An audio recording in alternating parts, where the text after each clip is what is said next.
प्रस्तुत करवा आज नुआ रेसिपी आइसक्रीम।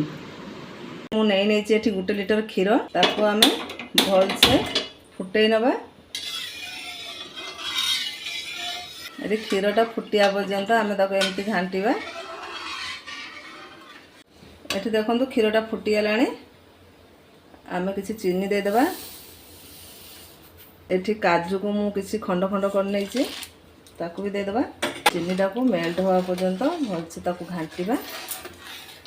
2 ରୁ 3 चामच नहीं कस्टर्ड पाउडर। आम से कस्टर्ड पाउडरटा क्षीर में देदेबा।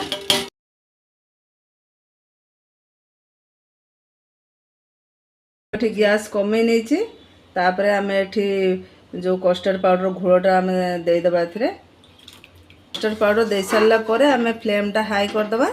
तापर क्षीरटा आमर मोटा हवा पर्यंत आम एमती चल चलता। एति बहलिया रखिए। एबे आम गैस बंद करदे। ताकू ठंडा हवापाई आम किसी समय छाड़ीदे।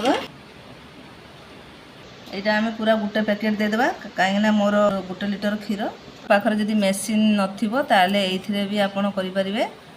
देखंतु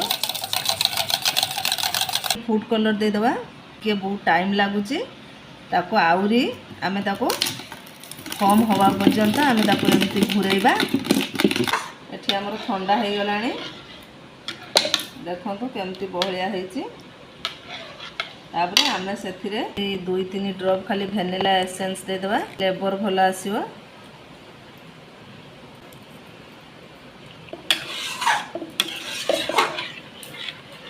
ए क्रीमटा एथिरे देदेबा। आउ थरे आमे एटा को एमती भल से आमे फॉर्म हवा पर्यंत ताको गुलेइबा। एमती गोटे जगह नेबे ना आउ किसी जदि प्लास्टिक रे नहीं पारिबे। पूरा फुल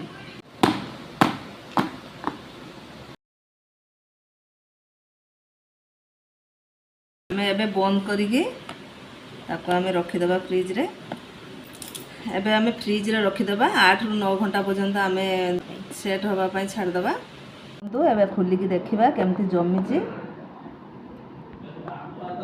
देखंतु केते सुंदर जमी जाइची। देखिबा काढिकी केमती सेट हेची। देखंतु केते सुंदर सेट हेची। 8-9 घंटा रखिला परे देखंतु केते सुंदर आइसक्रीमटा जमी जाइची। बहुत सुंदर तो देखाउची। टेस्ट भी केमती हेची ताकू देखिबा।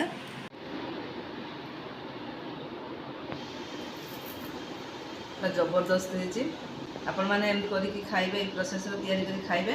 आ कमेंट रे जणेबे केमती हेची। मो वीडियो जे आपण मानकु भल लागतबो ता लाइक कमेंट शेयर आ सब्सक्राइब कर देबे। रोइली बाय बाय। जय जगन्नाथ।